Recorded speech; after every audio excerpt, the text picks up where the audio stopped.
they applied their law instead of the Egyptian law.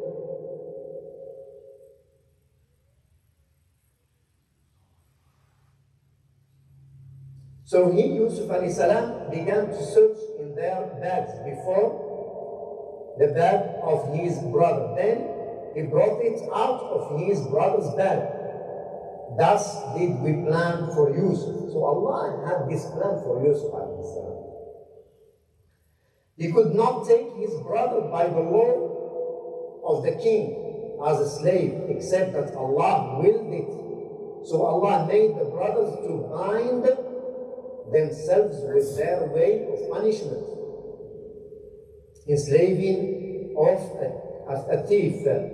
We raise to degrees whom we please, but over all those endowed with knowledge is the all-knowing Allah Azza wa Jal. They said, if he steals, there was a brother of his who did steal before him. But these things did Yusuf keep in himself, revealing not the secret to them. He said within himself, you are in the worst case, and Allah knows best the truth of what you accept.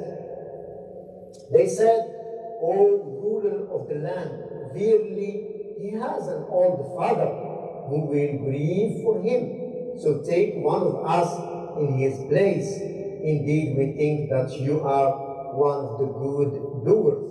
He said, Allah forbid that we should take anyone but him with whom we found our property. Indeed, if we did so, we shall be wrongdoers. So when they despair of him, they held a conference in private. The eldest among them said, know you not that your father did take an oath from you in Allah's name, and before this did fail in your duty with Yusuf? Therefore, I will not leave this land until my father permits me, or Allah decides my case, and he is the best of the judges. Subhanahu wa ta'ala. Finish the verse. So after they found the golden cup in the bag of Benjamin, they took him as a slave because they applied the law of Canaan instead of the law of Egyptian. But in that moment, they realized and they remember, their elder brother remind them of the oath that they took and the promise that they gave their father to protect Benjamin, so he can give him to go with them to Egypt. So the elder brother, he decided to stay in Egypt and not go back until Allah decide for him, for this case, what will happen. Either the king will release Benjamin, or he will see what will happen, or his father will ask him just to come back. And let's see, inshallah, what happened after that. The brothers left enough provision behind for Judah. His elder brother, they say elder brother, and so they say this elder brother is Judah. His name is Judah, who stayed awaiting the fate of Benjamin. In the meantime, Yusuf kept Benjamin in his house as his personal guest and told him how he had devised the plot to put the king's cup in his bag in order to keep him behind. So as to protect him, he was also glad that Judah had stayed behind, the eldest brother, as he was a good-hearted brother. Yusuf secretly arranged to watch over Judah's well-being. Yusuf's plan in sending the others back was to test their sincerity, to see if they would come back for the two brothers they had left behind, Benjamin and Judah. They still don't know about Yusuf alayhi salam. The brothers comfort Yaqub alayhi salam. When they arrived home, they entered upon their father calling, "O our father, your son has stolen."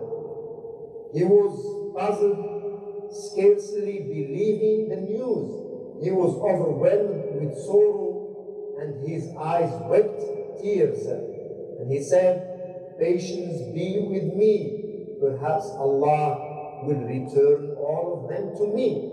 He is most knowing, most wise. A pall of loneliness closed over him, yet he found consolation in patience and trusted in Allah Azza wa Jal. Next time, inshallah, we see what happened. So, Yaqub alayhi salam, all what he decided to do after he heard the news about his little son that he had stolen, he said, patient, be my friend, and I trust in Allah's plan. So he is waiting to see what will happen, inshallah. He put his trust in Allah Azza wa Jal, and that's what we should do all the times when we face hardship times. May Allah teach us what benefits us and benefit us from what He teaches us. اللهم علمنا ما ينفعنا وانفعنا بما علمتنا وزدنا علما انك انت العليم الحكيم. اللهم لك الحمد حتى ترضى ولك الحمد اذا رضيت ولك الحمد بعد الرضا. اللهم صل على محمد في الاولين وفي الاخرين وفي كل وقت وحين وفي الملأ الاعلى الى يوم الدين. اللهم احفظنا بما حفظت من عبادك الصالحين. اللهم قنا شر الفتن ما ظهر منها وما بطن. اللهم احفظ المسجد الاقصى وبلاد الحرمين من المفسدين يا رب العالمين.